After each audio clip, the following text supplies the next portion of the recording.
కడప జిల్లా ప్రొద్దుటూరులో మరో ఐపీ బాంబు పేలింది. అమ్మవారి శాల సమీపంలో ఉన్న ఓ వ్యాపారి సుమారు 5.50 కోట్లకు ఐపీ దాఖలు చేశాడు. పట్టణానికి చెందిన 60 మందికి పైగా అతనికి లక్షల్లో అప్పు ఇచ్చారు. కొన్ని రోజుల నుంచి అతని ఇంటికి తాళం వేసి ఉండడంతో రుణదాతలు ఆందోళన చెందారు. ఈ క్రమంలోనే ఇటీవల అతను ప్రొద్దుటూరులోని సీనియర్ సివిల్ జడ్జి కోర్టులో ఐపీ దాఖలు చేశాడు.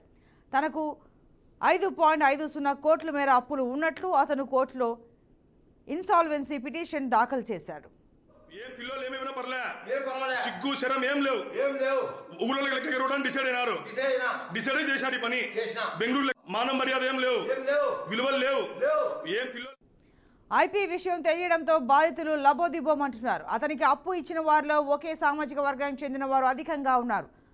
ఆవోపా కార్యాలయం సమీపంలో నివాసమున్న అతను అద్దాల వ్యాపారం చేయడంతో పాటు పోస్టల్ ఆర్డీఏ ఏజెంట్గా పనిచేస్తున్నాడు. బెంగళూరులోని బంధువుల ఇంట్లో ఉన్నట్లు తెలుస్తోంది. విలువలు లేవు.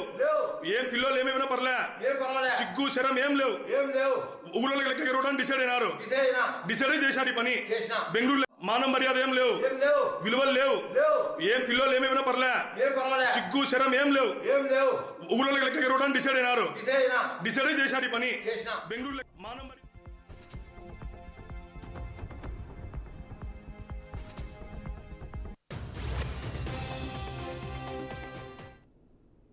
ఇక దీనికి సంబంధించి మరింత సమాచారం మా ప్రతినిధి సురేందర్ ఫోన్ లైన్లో అందిస్తారు. సురేందర్, చెప్పండి.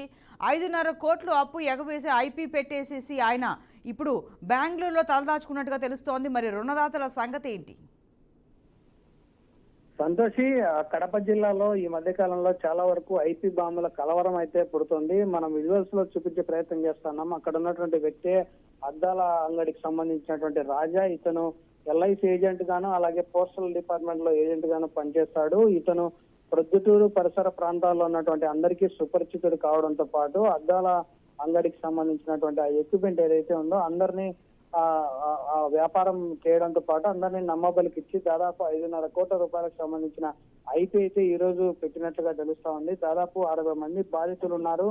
వాళ్ళల్లో తనకు అప్పులు ఇచ్చినటువంటి వాళ్ళు ఎక్కువ శాతం ఇతను ఆర్యవైశ్య సామాజిక వర్గానికి చెందినవాడు కావడంతో ఆర్యవైశ్య సామాజిక వర్గానికి చెందినటువంటి వాళ్ళే ఎక్కువగా ఉండడంతో వాళ్ళందరూ కూడా లబోదిమం వంటి పూర్తి అవస్థలు పడుతున్నటువంటి పరిస్థితి ఉంది. చాలా వరకు కూడా బాగా పరిచయమైనటువంటి వ్యక్తి ద్వారానే లక్షల రూపాయలు అప్పు తీసుకున్నటువంటి ఈ వ్యాపారి ఒకసారిగా ఐపీ పెట్టడంతో అందరూ కూడా లబోదిమమంటున్నారు. వ్యాపారి ఐపీ విషయం తెలియడంతో అక్కడికి ఇంటి దగ్గరికి వెళ్తే అక్కడ లేడు. ప్రస్తుతానికి బెంగళూరులో అప్స్కాన్ లో ఉన్నట్టుగా తెలుస్తోంది. నిన్ననే కోర్టు నుంచి కూడా ఎవరైతే అప్పులు ఇచ్చారో వాళ్ళందరికీ కూడా నోటీసులు కూడా వచ్చినట్లుగా తెలుస్తా ఉంది.